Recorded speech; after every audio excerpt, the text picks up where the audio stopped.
উত্তরবঙ্গের বর্ষিয়ান ভাওয়াইয়া শিল্পী অনন্ত কুমার দেব কুষাণ, দোতারা, হাউশালি, খ্যাপা গানের মতো উত্তরের বিলুপ্ত গান ছড়িয়ে দেওয়ার নেশায় মত্ত তিনি।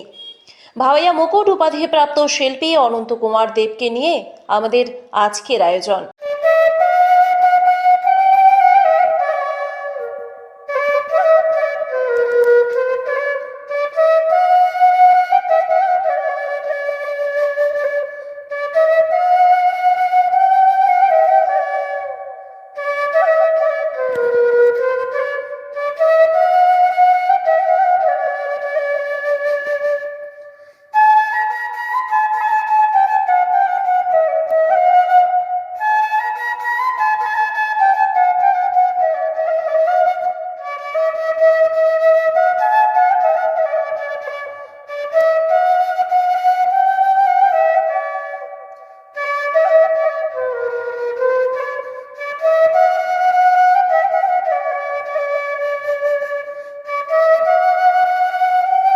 শিল্পী অনন্ত কুমার দেবের জন্ম 1953 সালের 16ই মার্চ কুড়িগ্রামের রাজারহাট উপজেলার ছিনাই ইউনিয়নের দেবালয় গ্রামে।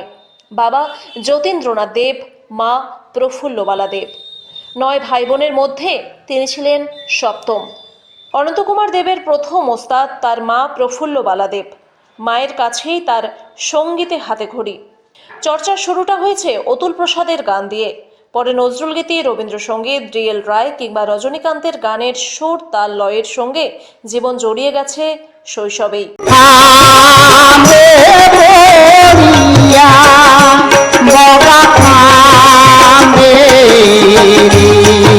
অনন্ত কুমার দেব জীবনের প্রথম জনসম্মুখে গান পরিবেশন করেন স্থানীয় সিংহিমারি প্রাথমিক বিদ্যালয়ের এক অনুষ্ঠানে। এরপর 1966 সালে কিশোরকালেই অন্য আরেক অনুষ্ঠানে গান গেয়ে নজর কাড়েন ভাওয়াইয়া যুবরাজ কোছিমুদ্দিনের। পরবর্তীতে অনন্ত কুমার দেব ভাওয়াইয়া যুবরাজ কোছিমুদ্দিনের শিষ্যত্ব গ্রহণ করে গানের তালিম নেন তার কাছ থেকে।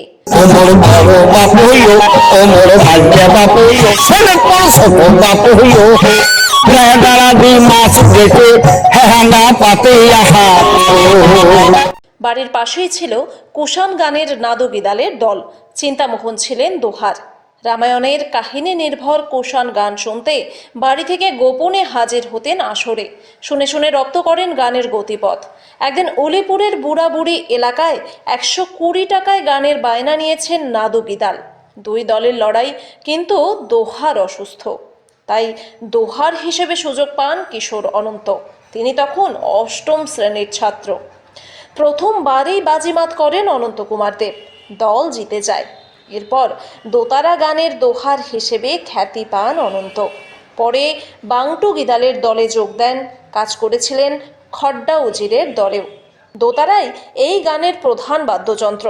উদাত্ত কণ্ঠ, নৃত্যের নানা ভঙ্গিমা আর হাস্যরস দিয়ে মঞ্চ মাতান তিনি।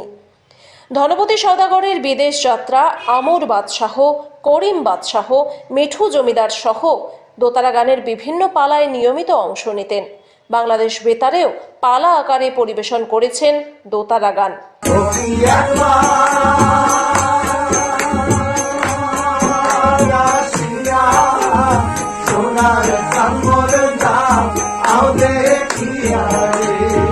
মুক্তিযুদ্ধের সময় পরিবার সহ ভারতে চলে যান অনন্ত। আশ্রয় নেন কোচবিহারের দিনহাটায়। কোছিমুদ্দিনও তখন ভারতে। গুরু শিষ্য মিলে শরণার্থী শিবির ও মুক্তিযোদ্ধাদের ক্যাম্পে ক্যাম্পে ঘুরে গান ও নাটক পরিবেশন করেন।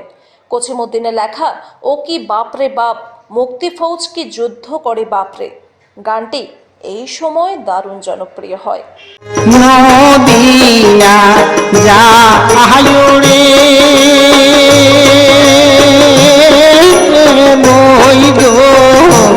অনন্ত কুমার দেব রংপুরে বেতারে ভাওয়াইয়া ও পল্লীগীতি শিল্পী হিসেবে তালিকাভুক্ত হন 1978 সালের 16ই ডিসেম্বর।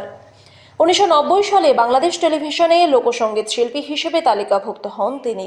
2011 সালে বেতার ও টেলিভিশনে প্রথম শ্রেণীর এবং বিশেষ শ্রেণীর শিল্পী হিসেবে উন্নীত হন। তিনি বেতারে গীতিকার হিসেবেও তালিকাভুক্ত হয়েছেন।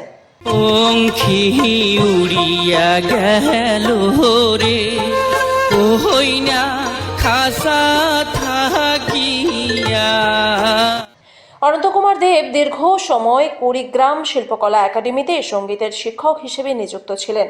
তার হাতে গড়া অনেক শিল্পী এখন স্বনামে খ্যাতি অর্জন করেছেন। সঙ্গীতে অবদানের জন্য 1994 সালে গাইবান্ধার মোহনা সাংস্কৃতিক সংগঠন এবং 2001 সালে ছিন্নমুকুল থেকে গুণী শিল্পী সম্মাননা লাভ করেন। তিনি প্রায় 200 ভাওয়াইয়া গান রচনা ও সুর দিয়েছেন। পরবর্তী প্রজন্মের জন্য গড়ে তুলেছেন ভাওয়াইয়ার আসর নামে একটি সংগঠন। বয়সকালের কামাইরে দিয়া আনসমতো ভাওয়াইয়া মুকুট সম্মানে ভূষিত হয়েছেন উত্তর জনপদের জ্যেষ্ঠ ভাওয়াইয়া শিল্পী অনন্ত কুমার দেব। 2024 সালের 16 মার্চ শনিবার ছিল শিল্পীর 71তম জন্মদিন। এই উপলক্ষে কুড়িগ্রামের রাজারহাট উপজেলার কায়স্থপাড়ায় শিল্পীর বাড়িতে শিল্পীর শিষ্য ও শুভানুধ্যায়ীদের পক্ষ থেকে দিনব্যাপী অনুষ্ঠানের আয়োজন করা হয়। ওই অনুষ্ঠানে সঙ্গীত গুরু অনন্ত কুমার দেবকে তার শিষ্য, ভক্ত এবং শুভানুধ্যায়ীগণ সম্মিলিতভাবে ভাওয়াইয়া মুকুট উপাধিতে ভূষিত করেন। বাংলা একাডেমি, শিল্পকলা একাডেমি সহ বিভিন্ন জাতীয় অনুষ্ঠানে সঙ্গীত ও পালাগান পরিবেশন করে দর্শক শ্রোতাদের মুগ্ধ করেছেন অনন্ত। গেয়েছেন প্রায় 2000 গান, লিখেছেনও 250 শতাধিক। শিল্পকলা একাডেমি ও রংপুর বেতারে বিশেষ সম্মাননা লাভ করেছেন। এ পর্যন্ত পেয়েছেন অর্ধশত পদক ও সম্মাননা। ভারতের কোচবিহারের রাসমেলা ও নটকোবাড়িতে লোকসঙ্গীত উৎসবে গান গেয়েছেন। গান পরিবেশন করেছেন শিলিগুড়ি এবং আসামেও।